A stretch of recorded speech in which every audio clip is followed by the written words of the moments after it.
ನಮಸ್ಕಾರ ಸ್ನೇಹಿತರೆ, ಬ್ರಾಯ್ಲರ್ ಕೋಳಿ ಸಾಕಾಣಿಕೆ ಮಾಹಿತಿಯ ವಿಡಿಯೋಗೆ ತಮಗೆಲ್ಲರಿಗೂ ಆತ್ಮೀಯ ಸ್ವಾಗತ. ಸ್ನೇಹಿತರೆ, ಇಲ್ಲಿ ನೋಡ್ತಿರತಕ್ಕಂಥ ಕೋಳಿಗಳು 39ನೇ ದಿನಕ್ಕೆ ಸಂಪೂರ್ಣವಾಗಿ ಸೇಲ್ ಔಟ್ ಆಗಿದೆ. ಇನ್ನೂ ಉಳಿದಿರತಕ್ಕಂಥ ಕೆಲಸ ಅಂತ ಹೇಳಿದರೆ ನಾವು ಶೆಡ್ಡನ್ನು ಕ್ಲೀನ್ ಮಾಡುವಂಥದ್ದು.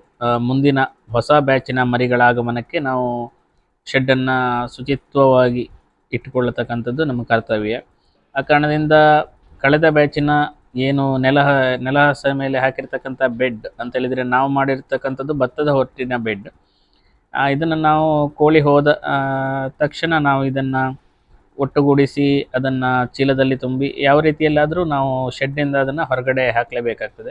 ಸ್ನೇಹಿತರೆ, ನನಗಿಲ್ಲಿ ಕಸ್ಟಮರ್ಗಳು ಇರೋದರಿಂದ ಇದು ನೇರವಾಗಿ ಗ್ರಾಹಕರಿಗೆ ಸೇಲಾಗಿ ಹೋಗ್ತದೆ. ಆ ಕಾರಣದಿಂದ ನನಗೆ ಇಲ್ಲಿ ಸ್ಟಾಕ್ ಮಾಡುವಂಥ ಅವಶ್ಯಕತೆ ಇಲ್ಲ. ಹಾಗೆ ಸ್ಟಾಕ್ ಮಾಡೋದಿದ್ರೆ ಶೆಡ್ಡಿನಿಂದ ಸ್ವಲ್ಪ ದೂರದಲ್ಲೇ ಸ್ಟಾಕ್ ಮಾಡಬೇಕಾಗ್ತದೆ. ನಾವು ಈ ಥರ ಕಳೆದ ಬ್ಯಾಚಿನ ಗೊಬ್ಬರವನ್ನು ನಾವು ಶೆಡ್ಡಿನ ಪಕ್ಕದಲ್ಲೇ ನಾವು ಇದನ್ನು ಸ್ಟಾಕ್ ಮಾಡಬಾರ್ದು. ಯಾಕೆಂತ ಹೇಳಿದರೆ ಏನಾದರೂ ಒಂದು ವೈರಾಣುಗಳು ಅಂದರೆ ಬ್ಯಾಕ್ಟೀರಿಯಾ ಏನಾದರೂ ಈ ಗೊಬ್ಬರದಲ್ಲಿ ಇದ್ದರೆ ಮುಂದಿನ ಬ್ಯಾಚಿನಿಗೆ ತರಿಸ್ತಕ್ಕಂಥ ನಾವು ಮರಿಗಳಿಗೆ ಅದು ಬೇಗ ಸ್ಪ್ರೆಡ್ ಆಗುವಂಥ ಚಾನ್ಸಸ್ ಇರ್ತದೆ.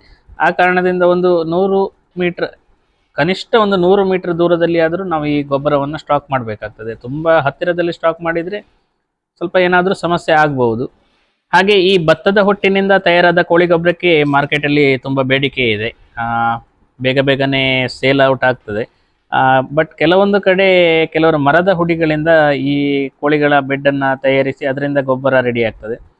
ಆ ಥರ ಗೊಬ್ಬರವನ್ನು ಕೊಂಡುಕೊಳ್ಳಿಕ್ಕೆ ನಮ್ಮ ಕಡೆ ಯಾವ ರೈತರು ಕೂಡ ಮುಂದೆ ಬರೋದಿಲ್ಲ. ಯಾಕೆಂತ ಹೇಳಿದರೆ ಕೆಲವೊಂದು ಮರದ ಪುಡಿಗಳಲ್ಲಿ ಅದರ ವಿಷಕಾರಕ ಅಂಶ ನೀರಿನಲ್ಲಿ ಬೆರೆತು ಗಿಡಗಳಿಗೆ ಹಾನಿಯಾಗುವುದರಿಂದ ಅದರಿಂದ ಎಚ್ಚೆತ್ತುಕೊಂಡ ರೈತರು ಮರದ ಹುಡಿಯಿಂದ ತಯಾರಿಸಿದ ಗೊಬ್ಬರವನ್ನು ಯಾರೂ ಕೂಡ ಕೊಂಡುಕೊಳ್ಳೋದಿಲ್ಲ.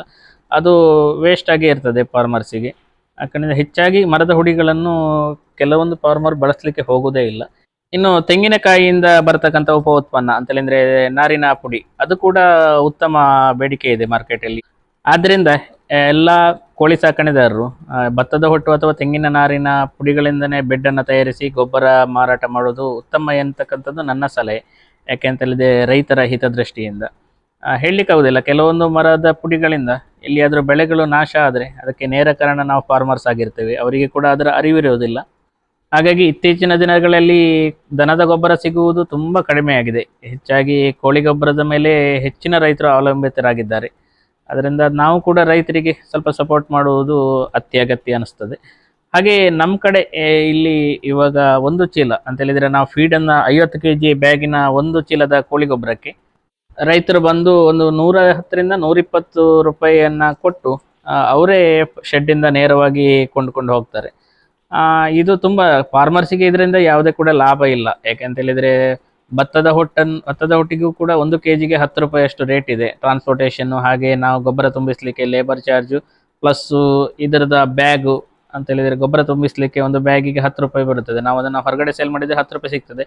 ಬ್ಯಾಗಲ್ಲೇ 120 ರೂಪಾಯಿ ಸಿಕ್ಕಿದರೆ 10 ರೂಪಾಯಿ ಬ್ಯಾಗಿಗೆ ಅಲ್ಲಿ ಖರ್ಚಾಗ್ತದೆ. ಆ ಕಾರಣದಿಂದ ಹೆಚ್ಚಾಗಿ ಫಾರ್ಮರ್ಸಿಗೆ ಲಾಭ ಸಿಗೋದು ಈ ಕೋಳಿ ಗೊಬ್ಬರದಿಂದ ತುಂಬ ಕಡಿಮೆ ಅಂತಲೇ ಹೇಳ್ಬೋದು. ಎಲ್ಲಿಯಾದರೂ ಒಂದು 40, 45, 50 ದಿನ ತನಕ ಕೋಳಿ ಎಲ್ಲಿಯಾದರೂ ಸ್ಟಾಕ್ ಆದರೆ ಆವಾಗ ಒಂದು ನಮಗೆ 10-20 ಚೀಲ ಗೊಬ್ಬರ ಜಾಸ್ತಿ ಸಿಗ್ತದೆ. ಆವಾಗ ನಮಗೆ ಒಂದು 1000-2000 ರೂಪಾಯಿ ಲಾಭ ಆಗ್ಬೋದು. ಈ 39-40 ದಿನಕ್ಕೆ ಕೋಳಿ ಖಾಲಿಯಾಗಿ ಹೋದಾಗ ತುಂಬ ಜಾಸ್ತಿ ಗೊಬ್ಬರದ ಚೀಲಗಳು ನಮಗೆ ಆಗೋದಿಲ್ಲ. ಆ ಕಾರಣದಿಂದಾಗಿ ಲಾಭ ಸಿಗೋದಿಲ್ಲ. ಏನು ಖರ್ಚು ಮಾಡಿರ್ತೇವೆ ಮೂಲ ಬಂಡವಾಳ ನಾವು ಭತ್ತದ ಹೊಟ್ಟಿಗೆ ಹಾಕಿರ್ತೀವಿ, ಹಾಗೆ ಅದನ್ನು ಕ್ಲೀನ್ ಮಾಡಲಿಕ್ಕೆ ಶೆಡ್ ಹಾಕಿರ್ತೀವಿ, ಅದೆಷ್ಟು ಖರ್ಚು ಈ ಕೋಳಿ ಗೊಬ್ಬರದಿಂದ ನಮಗೆ ಸಿಗ್ತದೆ.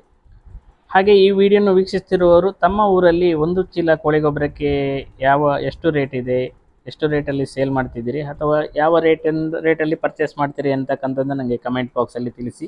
ಹಾಗೆ ಇದಿಷ್ಟು ಇವತ್ತಿನ ವಿಡಿಯೋ. ಈ ವಿಡಿಯೋ ನಿಮಗೆ ಇಷ್ಟವಾದರೆ ದಯವಿಟ್ಟು ಲೈಕ್ ಮಾಡಿ, ಶೇರ್ ಮಾಡಿ ಅಂತ ಹೇಳ್ತಾ ಮುಂದಿನ ಮತ್ತೊಂದು ವಿಡಿಯೋದೊಂದಿಗೆ ಭೇಟಿಯಾಗೋಣ. ಎಲ್ಲರಿಗೂ ಧನ್ಯವಾದಗಳು.